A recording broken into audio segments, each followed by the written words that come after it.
Bonjour et bienvenue, c'est avec grand plaisir que je vous retrouve après cette pause estivale. Donc je vous propose de peindre un perroquet qui est un ara jaune. Vous avez donc l'esquisse qui est proposée sur le blog, hein. Donc c'est quelque chose qui est accessible à une très grande majorité, voire à la totalité d'entre vous. Après, il faut, selon votre maîtrise du pinceau, il faudra juste choisir le niveau de finition. Voilà. C'est-à-dire que si vous débutez juste la peinture, bah, peut-être qu'il faudra éviter de faire d'essayer de trop suggérer les plumes. Voilà, peut-être que ce sera plus facile comme ça. Ou alors vous tentez directement, ou alors vous en faites un, puis après vous retentez en mettant un peu plus de finition. Mais je pense que globalement, il est accessible à une très grande partie d'entre vous. Donc on humidifie le sommet de la tête, alors pas mouillé, humide. Pourquoi? Pour pouvoir raccorder en fait les couleurs, pour pas que ça fasse deux, deux zones de couleurs bien séparées. Donc on a commencé par du jaune. Ensuite, si vous voyez, hein, j'ai laissé le mélange. J'ai ajouté donc le vert clair, c'est du turquoise avec du jaune. Et pour le vert plus foncé, c'est de l'outre-mer avec le jaune. Et ensuite, une fois qu'on a fait la partie la plus jaune-vert du sud-tête, on descend par le bleu en fait jusqu'en bas. Et ensuite, on va y mettre du jaune. Sans autre forme que ça. Ça ne pose pas plus de difficultés que ça. Alors, par contre, donc, au niveau des couleurs, moi j'ai utilisé du jaune sennelier et j'ai utilisé ensuite du bleu manganèse. Si vous avez du bleu turquoise, ça fonctionne aussi. Et du bleu d'outre-mer.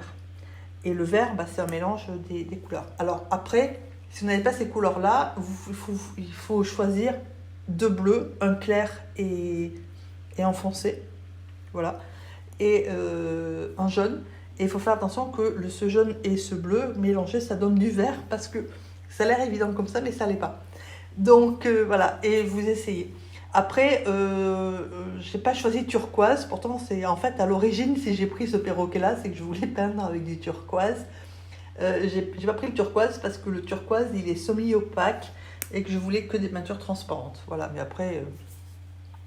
Alors là, par contre, pour éviter de faire trop de mélange, alors la première chose, c'est qu'il faut humidifier la partie de ce plumage-là qui va toucher le jaune de manière à ce que justement la peinture se diffuse un petit peu et que ça suggère les plumes. Alors c'est du gris de peigne, donc si vous n'avez pas de gris de peigne, qui est un gris bleuté, hein, auquel j'ai rajouté peu d'eau, c'est pour ça qu'il est relativement foncé. Si vous n'avez pas de gris de peigne, pas de panique, vous prenez du bleu d'outre-mer. Ça vous devez avoir parce que généralement c'est une des couleurs qu'il y a dans les palettes de base. Quand vous achetez 6 couleurs, il y a du bleu de l'outre-mer dedans. Donc vous le mélangez avec un petit peu de rouge. Et si vous avez du rouge de cadmium, c'est le rouge qui est opaque là, ou du vermillon, bah, c'est parfait. Vous mettez une petite pointe de rouge dans votre bleu d'outre-mer et ça va vous donner une couleur comme ça, évidemment, qui sera un peu opaque, mais qui se sera très proche de ça. Alors ensuite, on laisse sécher cette partie de plumage et on va s'attaquer au bec. Donc le bec, j'ai commencé par du bleu d'outre-mer très dilué. C'est pour ça que vous avez un bleu un peu qui tire un peu vers le violet. Ensuite, j'ai mis du bleu turquoise et j'ai essayé un petit peu de blanc. Et ensuite, j'ai peint le contour du bec avec de l'outre-mer très très clair. Et par-dessus, pendant que c'est humide, je vais y ajouter en fait du gris de peigne. Alors doucement, si vous regardez, il y a des parties qui sont très foncées et d'autres qui sont plus claires, c'est-à-dire que je dilue avec de l'eau. Voilà, c'est pour donner des nuances en fait au bec du perroquet. Donc là, par exemple, concrètement, si vous débutez, c'est peut-être compliqué de vous lancer dans des nuances comme ça parce que ça demande quand même de jouer un petit peu avec l'eau et la peinture et donc de maîtriser quand même en partie au moins tout ce qui est ajout d'eau sur la peinture et donc c'est pas compliqué quand on commence. Donc là, en fait, vous le faites enfin, je veux dire, uniforme, quoi. Vous évitez de faire trop de nuances. Ce que vous pouvez faire, c'est commencer foncé à droite et ensuite, au fur et à mesure que vous arrivez vers la gauche, au lieu d'ajouter de la peinture, vous ajoutez un petit peu d'eau sur votre pinceau, donc la couleur va s'éclaircir toute seule. Voilà. Donc ensuite, on continue le reste du bec. Donc le bec du perroquet, c'est un bec qui est très foncé. Moi, je vous déconseille d'utiliser le noir parce que le noir industriel, ça tue la couleur en fait. Hein. Voilà, c'est un non-sens en fait. Enfin, pour moi, c'est un non-sens. Quand on a besoin de noir, on le fait. Là, en fait, je suis pas sûre que si on regardait bien, le perroquet, soit vraiment, son bec soit vraiment noir. Là, en fait, ça vous donne une harmonie dans les bleutés. Voilà, donc ça fait joli. Donc pendant que le bec il sèche, on continue donc le plumage en sachant que l'objectif, c'est pas de dessiner des plumes, c'est de les suggérer. Donc j'ai mis des petites touches. Par contre, le sens des plumes, je répète, c'est important. Donc en mélangeant le bleu et le turquoise et l'outre-mer, mais pas sur la palette parce que je veux pas une couleur uniforme. Si vous voyez, il y a des plumes qui sont plutôt bleu turquoise, d'autres qui sont plutôt bleu thé d'outre-mer. Et des fois, forcément, vous avez des couleurs qui se mélangent sur le papier et ça vous donne des nuances au lieu de vous donner une couleur bien uniforme. Et pendant que ça sèche, on fait donc le haut de la tête. Alors, soit avec un pinceau plus fin, soit moi je fais avec la pointe de mon pinceau. Et donc, on y ajoute, on monte en valeur, c'est-à-dire qu'on monte en puissance au niveau des couleurs. Et donc là, on va donner un petit peu de relief donc à la tête en y ajoutant un vert un peu plus soutenu.